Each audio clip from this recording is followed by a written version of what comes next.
Oh, holy mackerel, what's going on? Why did the table leg class? See, you get a little too hype over here and you just start breaking stuff. I feel like every time I make a video, I break this stuff. But what's going on, guys? It's Jordan here from Tightline TV, and we are back with another video.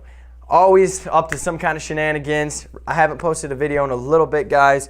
Apologize for that. Been slacking on you, but we're picking it right back up. And today I want to talk to you guys a little bit about these guys right here. If you don't know what these are spinnerbaits. The reason I'm talking about spinnerbaits today is because I did a live stream a couple of days ago, and I got asked like what my favorite bass lure to fish was. And to be honest with you, I never really thought about that. Like I never had like my all-time favorite bait.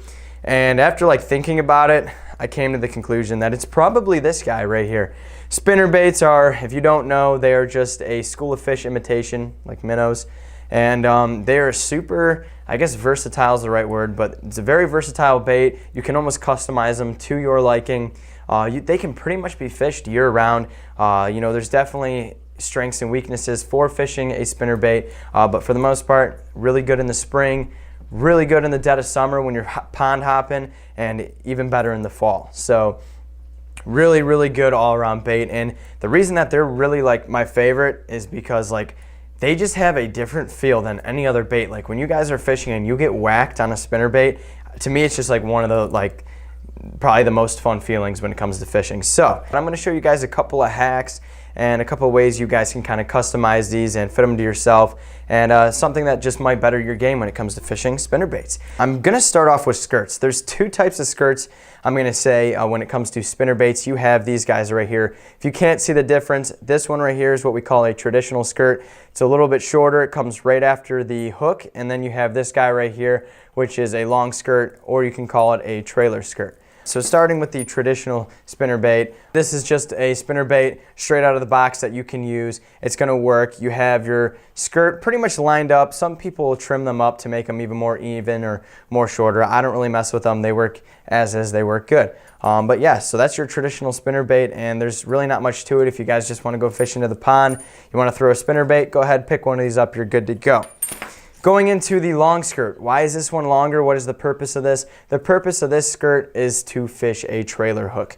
The reason that I run these longer is because it hides a trailer hook really nice. This one in particular does not have a trailer hook on it, and I'm going to show you guys how to put one on. That's why that doesn't. So I'm going to grab one real quick that does have one, and if you guys can see, this is a black and blue skirted spinnerbait, and if you guys can tell, these black skirts really, really hide that trailer hook really well. It gives it just an all-around more appealing look, and I prefer to have that. It's not necessary. You can put a trailer hook on a normal spinnerbait, but if I'm going to put trailer hooks on, that's the way I prefer to go about doing that. So if you guys don't know what a trailer hook is, we're going to talk about that right now. If you guys are unfamiliar with trailer hooks, you know, there's quite a few different baits you can use a trailer hook with, but I believe the most important bait to fish a trailer hook is the spinnerbait. So if you guys can't see, literally says as it sounds, it's a hook trailered off of your primary hook on your spinnerbait. What is the purpose of this? The purpose of this is to have a better hookup ratio. When it comes to fishing spinnerbaits,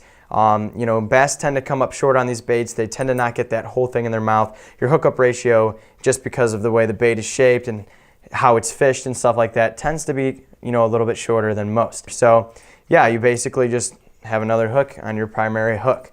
So, you guys want to put a trailer hook on your spinnerbait, but you've never done this before and you want to know the right way to go about it, I'm going to show you a little hack that I came up with for anybody who wants to go this way about doing it. They can, or they can, you know, take the easy way out. But where I'm going with this is we have a trailer hook right here. Where do you get a trailer hook?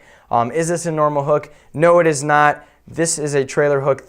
What differs a trailer hook from a normal hook is the eyelet. If you guys can see right here, I'm sorry about you know, not having a close-up angle. We're working on that. But what differs a trailer hook from a normal hook is that eyelet right here, and that is simply to be able to fit the hook over the barb of your spinnerbait. So how do we put a trailer hook on? Basically, all you have to do right here is take your spinnerbait and slide that hook right over your other hook. You literally have a trail on there. Now you're probably wondering, well, how does that stay on there if you don't know? When you guys buy trailer hooks, like if you were to go to your sporting goods store and pick up a pack of trailer hooks, Most of the time, they come with like a little piece of rubber that you can put on there that allows you to, you know, secure that hook in there and keep it from sliding off.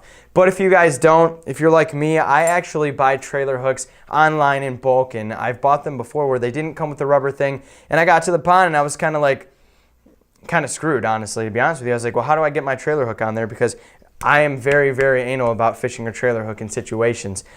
Is it necessary? No, but I just like to. So what I did is I came up with this hack right here. So I call this the heat shrink hack. If you guys don't know what a heat shrink is, these things are really awesome. They're made to just like seal any kind of, really anything you want, but mainly like cords and stuff like that. But I always buy a bunch of these and I keep them in my tackle box with a lighter. So what we're gonna do here is we're gonna install a trailer hook using a heat shrink. And the purpose that I do this is, like I said, I sometimes lose those little rubber beads, or I don't get them in a package of hooks. So all we're gonna do here is we're gonna take our heat shrink, and you're gonna get a smaller one that's more, geared towards the width of your hook, and we're just gonna cut off a tiny piece of heat shrink. I got my tiny piece of heat shrink right here, if you guys can see that, and we're literally just gonna use this as a way to secure our trailer hook. So I got my long skirt spinnerbait right here. So I got these skirts here to hide the trailer hook. We're gonna flip this guy over, and we are going to slide the trailer hook on first. So we're gonna do that. Boom, we have our trailer hook on there. Bam, we're good to go. And now we're gonna let that hook fall all the way down, and we are going to take our little piece of heat shrink and we're gonna slide that now over the hook. So if you guys can see that, I have a little black, almost like a bead right here. And all we're gonna do is we're gonna tuck our skirt and our hook behind. Like I said, this is just a hack that I came up with. I don't think anybody really does this, but it's really convenient, and it's actually a lot cheaper if you just got hooks laying around. So we're gonna take this heat shrink, we're gonna slide it to the end of our hook, and you're just gonna take your lighter and you're gonna heat it. And then you're gonna slide that down a little bit and you're gonna heat it again. And that's gonna heat up, and that's gonna stick right there, boom. And that's gonna keep your hook nice and secure. You're able to slide it down a little bit if you need to, and voila. You guys got yourself a trailer hook on there. You can get these heat shrinks in clear, so if the black bothers you, then whatever. I've had no problem with it. And the reason I like using heat shrinks over like the little rubber pieces like this that come on your spinner baits is it's a lot easier to get off, and it's cheaper. I don't know, you can get a bunch of these. It's a good lifesaver to keep in your tackle box all the time, and voila. So there you guys go. You have a trailer hook connected to your spinner bait, and like I said, that long skirt hides that hook in there really well. Here's another one, and this is just like how I go about my spinner baits right here. Another way to jazz up your guys' spinner baits after installing a trailer hook. This one I don't really recommend using a trailer hook with. If you can rig it up right, then go for it. But we're going back to our traditional spinner bait. The reason I like to have these guys without a trailer hook on them is because I like to tip them with a little swim bait.